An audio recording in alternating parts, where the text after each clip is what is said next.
Right. Sundararama Sharma గారు నమస్కారం అండి, మాట్లాడండి. నమస్కారం శేషర్ గారు, అధ్యక్షులు మనోహర్ రెడ్డి గారికి, కృష్ణరాజు గారికి కూడా నమస్కారం. ఇవాళ వాలంటీర్స్ వ్యవస్థని ఎట్లయినా సరే వాలంటీర్స్ లేకుండా చేయాలి అని చెప్పి నిమ్మగడ్డ రమేష్ కుమార్ అనేటువంటి ఆయన్ని డెమోక్రసీ సిటిజన్షిప్ ఏదో ఆర్డర్ పెట్టి ఆయన మీద ముందుకు వెళ్ళిన మాట వాస్తవం. అయితే పురంధరేశ్వరి గారు, షర్మిలమ్మ గారు కూడా అడిగారు, డైరెక్ట్ గా బ్యాంకు ఖాతాల్లో ఎందుకు వెయ్యకూడదు అనేటువంటిది వాళ్ళు కూడా చెప్పడం జరిగింది. వాళ్ళు కూడా చెప్పడం జరిగింది. అయితే ఇవాళ రోజుకి వచ్చేసరికల్లా ఎందుకు ప్లేట్ మార్చారు, ఎందుకు ఈ పచ్చ మీడియా ఇవాళ ప్లేట్ మార్చింది అని చెప్పారంటే ఒక్కటి మాత్రం నిజం. అవ్వాతాతలు, దివ్యాంగులు, లేకపోతే బెడ్ మీద ఉన్నటువంటి వాళ్ళందరికీ ఈ రోజు వరకు 58 నెలల నుంచి జగన్మోహన్ రెడ్డి గారు ఇంటికే పింఛన్ ఇస్తుండటం మూలకంగా నిన్న ఈనాడులో రాశారు. 58 నెలల నుంచి అలవాటు చేశాడు జగన్మోహన్ రెడ్డి గారు అనేటువంటిది ఒకటి రాయటం జరిగింది. అంటే 58 నెలల నుంచి ఎప్పుడైతే ఇంటికి ఇవ్వటం నేర్పించారో, ఎప్పుడైతే వాళ్ళ యొక్క శ్రేయోభిలాషిగా మానవతా బిల్లులతోటి జగన్మోహన్ రెడ్డి గారు వెళ్ళారో, వెంటనే వీళ్ళు చేసినటువంటి పని నిమ్మగడ్డ రమేష్ కుమార్ గారు కానీ, ఈ పురంధరేశ్వరి గారు కానీ, లేకపోతే షర్మిలమ్మ గారు కానీ, ఈ చంద్రబాబు నాయుడు గారు కానీ, ఈ పచ్చ మీడియా రాసినటువంటి ఇంకోళ్ళు మర్చిపోయారు, పవన్ కళ్యాణ్ గారిని మర్చిపోయారు. పవన్ కళ్యాణ్ గారు, అసలు పవన్ కళ్యాణ్ గారు అయితే ఈ వాలంటీర్స్ ని అసాంఘిక శక్తులతో కొయ్యూడయ్యారనేటువంటి పరిస్థితికి వెళ్ళిపోయారు. ఇటువంటి వీళ్ళందరికీ కూడా ఎప్పుడైతే వాలంటీర్స్ వ్యవస్థ బ్రహ్మాండంగా పనిచేసింది, నిజానికి మానవతా విలువలతో జగన్మోహన్ రెడ్డి గారు చేశారు అనేటువంటిది వచ్చింది.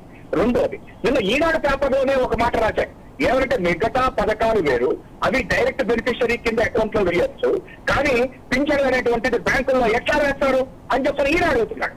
మరి బ్యాంకుల్లో ఎట్లా వేయకూడదనే కదా వాలంటీర్స్ పెట్టి రెగ్యులర్ గా 1వ తారీఖున పింఛన్ ఇచ్చింది జగన్మోహన్ రెడ్డి గారు. అది పాపం ఇవాటి రోజున వాళ్ళకి ఒక రకంగా చెప్పాలంటే తప్పం బోధపడింది.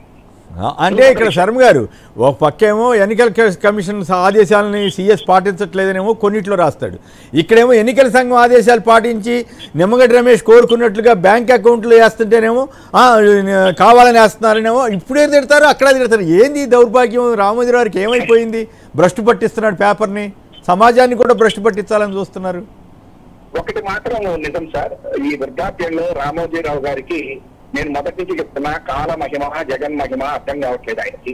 2 మహిమలు కూడా ఆయన మీద ప్రతాపం చూపిస్తున్నాయన్న మాట వాస్తవం. ఒకటే ఉన్న కాల మహిమ అని చెప్పారంటే ఇన్నాళ్ల పాటు ప్రభుత్వాలని ఏ రకంగా అయినా సరే తన ఇష్టం వచ్చినట్టుగా పేపర్లలో రాసి, నాకు బాగా గుర్తు, కోఆపరేటివ్ బ్యాంకుల మీద వాళ్ళ మీద లేదా ఒక నాయకుడి మీద వ్యక్తిగత హరణం చేయడానికి 2వ రోజు కల్లా ఇంతకు ముందు సైకిల్ దొక్కునేటువంటి వాడు ఇప్పుడు కోటీశ్వరుడు ఎట్లా అయ్యాడో రాస్తారేసేవాడు ఎలక్షన్స్ ముందు. ఇప్పుడు ఆయన ప్రజలు ప్రశ్నించేటువంటి పరిస్థితికి కాలమహిమ రావచ్చు.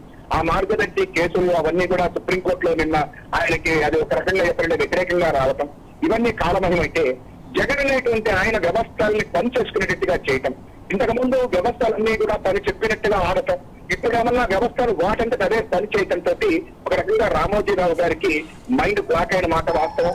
ఈ వయసులో ఈ ఇబ్బంది పడుతున్నాడు. దానికి తగ్గట్టుగా మన చంద్రబాబు నాయుడు గారి పరిస్థితి కూడా అట్లాగే ఉంది.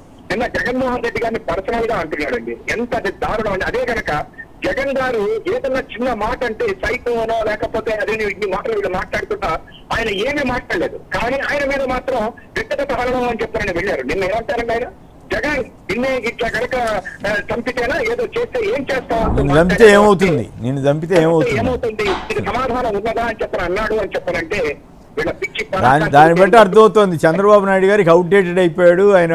ఆయనకి ఏం మాట్లాడుతున్నాడు ఆయనకి తెలియని సెలైనిటీలోకి వెళ్తున్నాడు. ఆయన ఎన్నుకుంటే అది ఆంధ్రప్రదేశ్ ప్రజలకి నష్టం తప్ప ఇంకోటి లేదనే సంగతి ఆయనే రుజువు చేసుకుంటున్నాడు.